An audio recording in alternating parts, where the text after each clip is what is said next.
Bonjour, dans cette vidéo nous allons traiter deux points, diagramme de Venn et écriture d'un ensemble, à travers une petite introduction sur les ensembles pour les premières années sciences maths.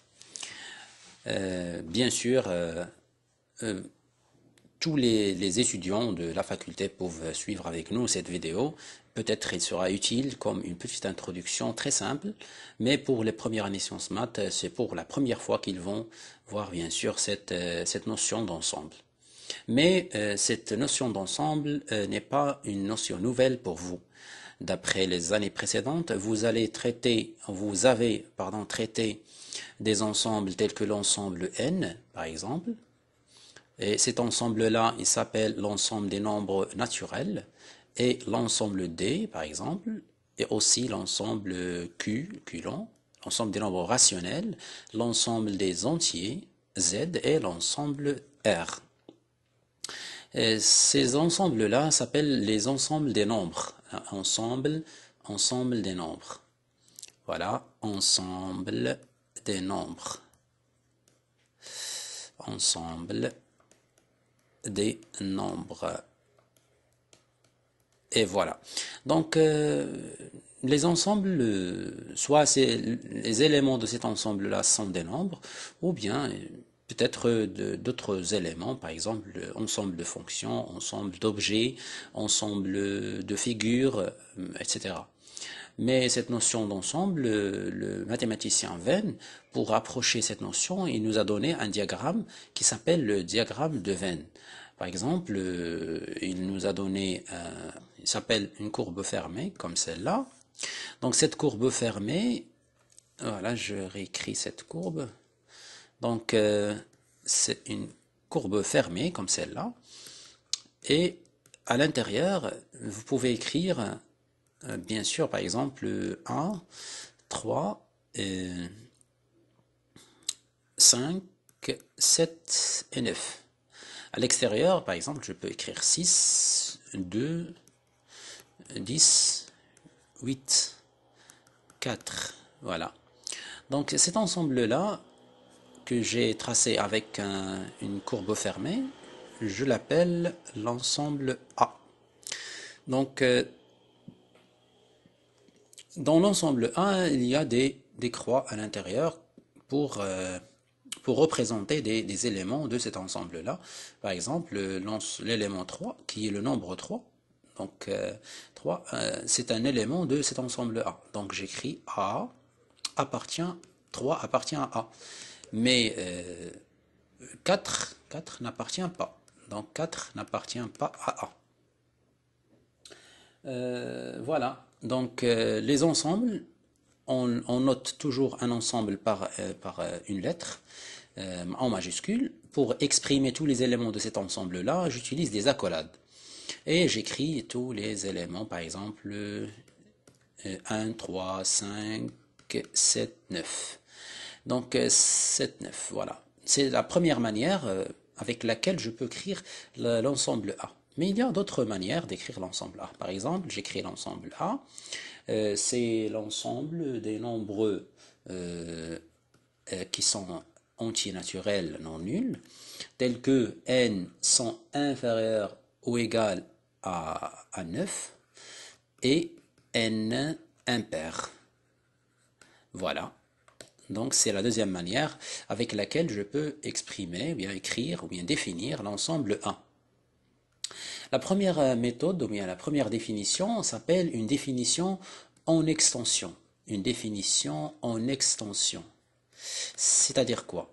En extension, c'est-à-dire j'ai donné tous les éléments, ou bien la liste de tous les éléments de A. C'est ça la définition en extension. Mais celle-là, c'est en compréhension. En compréhension,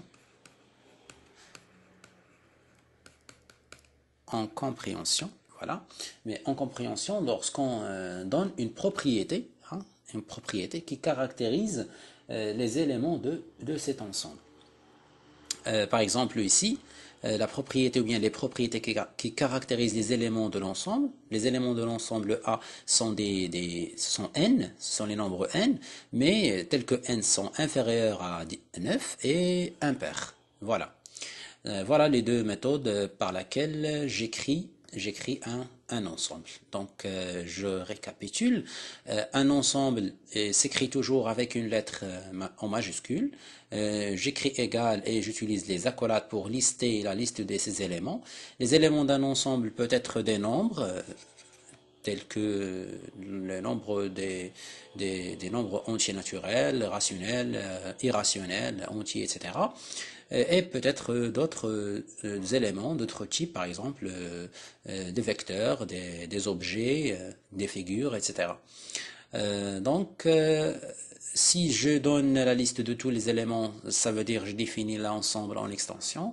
Et si j'ai exprimé, bien sûr, la liste des éléments à travers une propriété qui les caractérise, ou bien des propriétés qui les caractérisent, c'est-à-dire que je définis l'ensemble A en compréhension.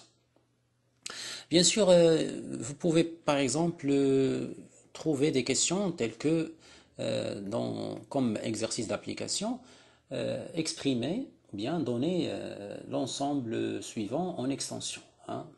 Écrit par exemple l'ensemble E en extension.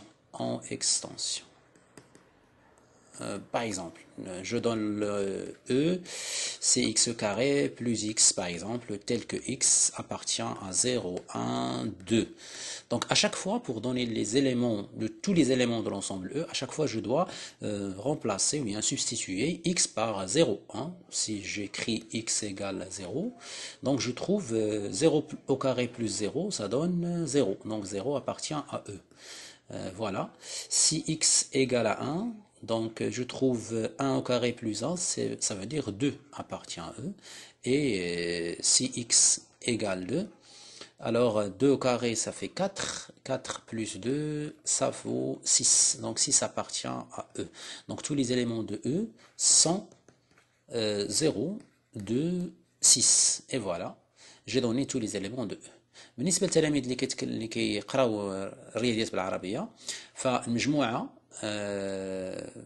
عبر عليها فان بمخطط عبارة عن سيركل، دائرة هكذا، ماشي دائرة مي واحد منحنى مغلق هكذا، داخله كيوضع علامات سواء في أو عبارة عن نقط. vous pouvez trouver des points نقط، وأي عدد او عنصر من المجموعه. داكشي علاش كنسميوه عنصر، لانه العدد ماشي معناه ان المجموعه تتكون من اعداد، ممكن يكونوا فيها اشكال هندسيه او دوال او متجهات الى اخره. اذا كان واحد العنصر او عدد ينتمي نرمز له بهذا الرمز، واذا كان لا ينتمي تنستعملوا هذا الرمز هذا. هذه كتسمى تعبير عن المجموعه بتفصيل، هذه بتفصيل. والمجموعه الثانيه اون كومبريهنسيون يعني بادراك. ملي كنعطيو واحد الخاصيه كتميز العناصر اللي كتنتمي للمجموعه. بحال مثلا هنا ان عدد صحيح طبيعي بحيث انه يكون صغر من 9 وفردي. ليكريتور مثلا نعطيك سؤال، اكتب بتفصيل المجموعه التاليه. عطاونا واحد الخاصيه ان اكس تنتمي لصفر واحد جوج مجموعه اخرى، والعناصر هي على شكل مكتوبه على شكل اكس مربع زائد اكس. في كل مره كنعوضوا اكس بالقيمه من القيم اللي عندنا هنايا، المره الاولى بصفر ثم بواحد ثم بجوج، وكنلقاو العناصر اللي كتنتمي لاو، وفي الاخر كنكتبوا او بتفصيل اللي هي هذه. كنتمنى يكون الفيديو مفيد، ونلتقي في فيديو قادم ان شاء الله.